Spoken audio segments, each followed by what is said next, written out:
So my name is Tamar, and in October 2016 I had just begun MA program at Haifa University, and it was Holocaust Studies.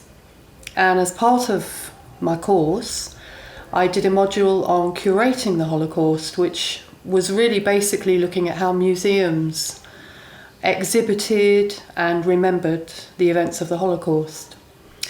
As part of this, we were taken to the Atlit internment camp in Atlit, which was set up by the British in 1936 actually, before the war started, to try and stop what they termed illegal immigrants or ma'palim from coming into Palestine. And during that time they were coming in their thousands, desperately trying to leave Europe. And at this time I met someone called Offra, and Offra told me an amazing story because I had already heard the story of the SS Patria. And as you know, we are actually commemorating the 80th anniversary of the terrible tragedy that happened with the SS Patria when it sank. And Offra, who I met just about 4 years ago, told me that her father had been one of the people that was on the Patria with his parents, her grandparents, when it sank. So I decided to use her father's story as part of my assignment, and his whole story in a planned exhibition that could be held just to illustrate the story of the SS Patria by using his story to illustrate it. So maybe Offra, I can bring you in now. Yeah, so my name is Offra. I was Offra Sharon, and before I got married. And I was born in Kibbutz Gal'ed, where my father and mother, and my grandparents actually, were the founder members of the kibbutz. My father was born in Brig, which was the German area in Poland, which is now Poland. And I don't know when or if they moved to actual Germany, but when he was 15, he went to an agricultural school in North Germany to prepare himself for an aliyah. He was like a pioneer, chalutz. And he studied agriculture until he had to stop because of the rise of the Nazis' regime. He was a madrich. Madrich is a youth leader, and he guided or taught youngsters, Jewish youth, to prepare themselves for Aliyah and for establishing kibbutzim. So they were. He was a madrich when actually my mother joined this community of youngsters, and that's where my parents met.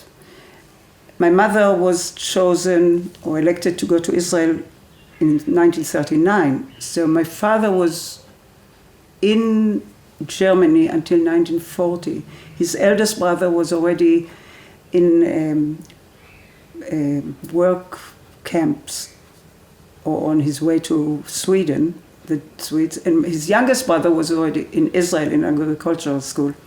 So he was left alone in a way with his parents in Germany, but he received a special certificate to travel in Germany, even in 1939-40, and to gather more youngsters to come to Israel. They were still allowed to go to Israel. So in 1940, with his parents, he started his journey. Yes. So you can fill up the gap. Yeah. So in 1940, which as we know the war had already started, an amazing thing happened. Something was arranged by Adolf Eichmann who I'm sure you all know, the notoriety of Eichmann, he actually organised illegally a transportation, if you like, of 3 ships carrying 3,600 altogether, German and mainly German, Austrian and Czech refugees on 3 different ships to make their way to Palestine. Knowing that this was illegal, from the British point of view it was illegal, and it was coming to the point also in Germany and German occupied territories that it was becoming harder and harder for any Jewish people to leave Europe. But he arranged for these 3 ships, so 3,600 refugees, including Offra's father, and he was able to also get tickets for his parents because he had a special privilege as a youth leader. I think other people came too, but And they travelled to a port in Romania where they boarded these 3 ships, and the Atlantic, the Milo, and the SS Pacific. Yeah. And your father was, I believe, on the SS Pacific? Yeah. So they had to travel, it took them, you know how long it took. Yes. But they went on the Black Sea. For many months. Yes. They were stuck somewhere for a while, and eventually they were put on the Pacific. I think it was in Italy only. No? They were intercepted in the Mediterranean because the British Navy were patrolling the waters the whole time, and they knew that ships were trying to come in and had already intercepted many ships of illegal refugees. They intercepted and followed all 3 ships, but the first to arrive in Haifa was your father's ship. My father, yeah.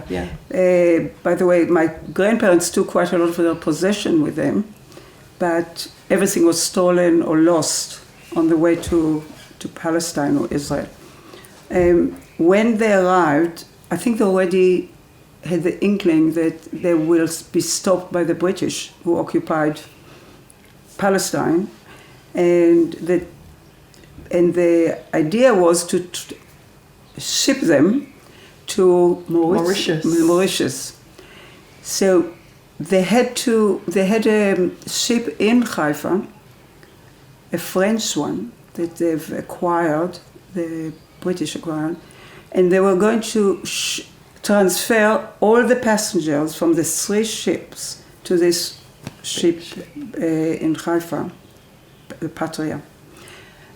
It's interesting that when I was growing up, I thought that my father arrived with the Patria until we discovered no, the Patria was there all the time, waiting for them in a way. Yes. So my grandparents, my father, and all the people who were on the Pacific were transferred to the Patria. And then the Milo arrived, and they transferred there. But the Patria was quite small and an old ship. And do you know how many people that it could take, contain? It could take, I think it could take comfortably about 600 people, but they ripped everything out, and they were working on it to make it accommodate 3,600 people. Yes, so from what I understand, and from my father's stories to me, he was one of the people who were in charge and leaders on the Patria, or on the Pacific first. And so they knew that there is no chance of them to embark in Haifa, and they tried to find a way to not to be shipped to Mauritius.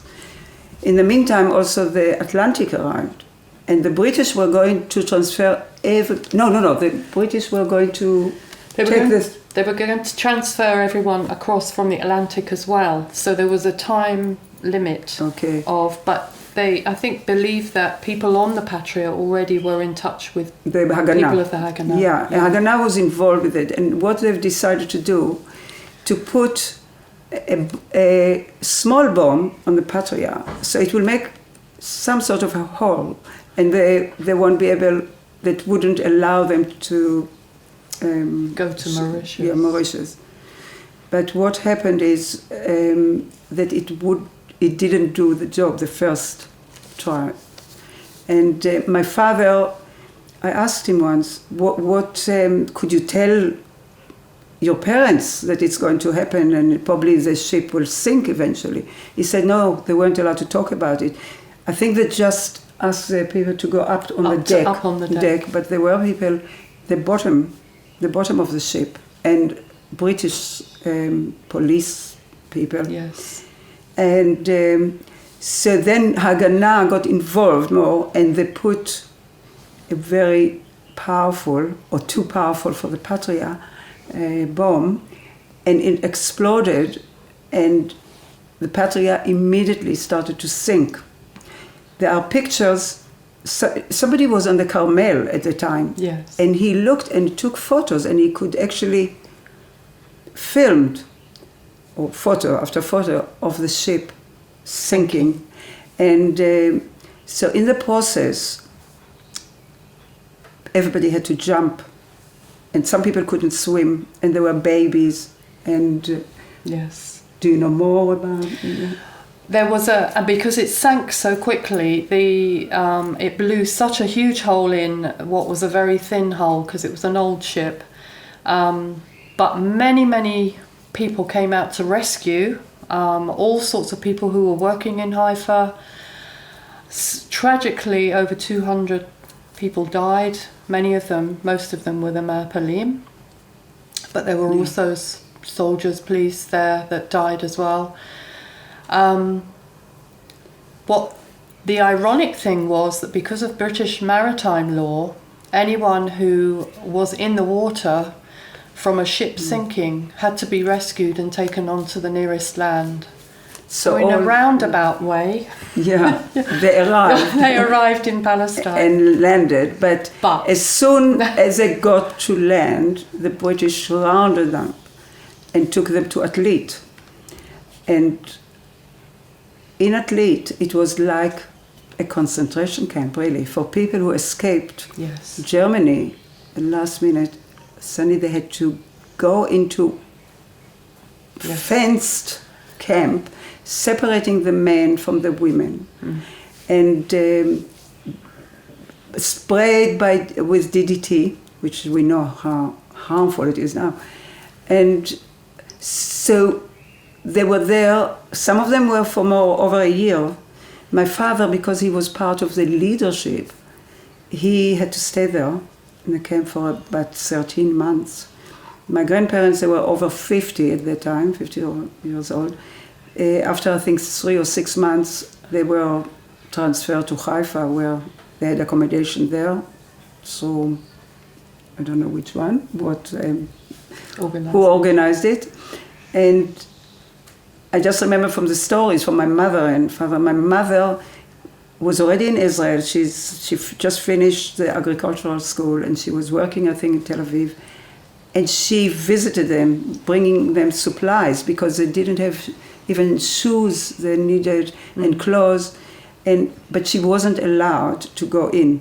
So you can imagine how it was such a traumatic journey from Germany to arrive in the promised land and then end in a camp. And without anything, they didn't have any possession. So if you go to Atlit, you can actually experience what they experienced, see how they lived, and horrible conditions. So my grandparents were freed, and my father stayed there for 13 months. And do you know how they were eventually managed to get out of the camp? I think with your father, after a certain amount of time, they were sometimes given tickets that they could, like a number, like being in a waiting queue. Oh, okay. And when they reached it, but it could have been that your mother helped. I'm not. That's what I've got a few missing gaps, which it could have been that your mother, having already arrived legally in Palestine, and she was living there. She may also have pulled a few strings. Yeah, but whatever, your father was eventually he released. And my father, anyhow, he was, my parents, I think they decided anyhow that they wanted to be together, and they didn't know whether they were going to go to a kibbutz, a Gesher, I think, in the Bet She'an area,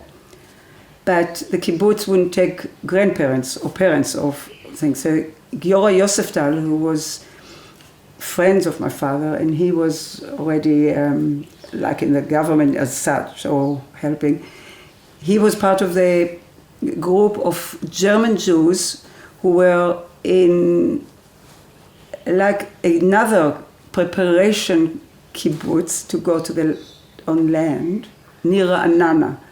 They were in Givat Chen, a group of German Jews who prepared to go on the land in Gal'ed, which is a kibbutz where my parents were founder members. Might be a bit confusing now, all the stories. So my parents decided to go to join German Jews group and to go to join them for building the kibbutz Gal'ed. And they got married, and my grandparents joined them. And that's how their story, a happy end, ended. But there are some books about the Patria, and even my father has mentioned them. And so do you know more, perhaps you can give more details?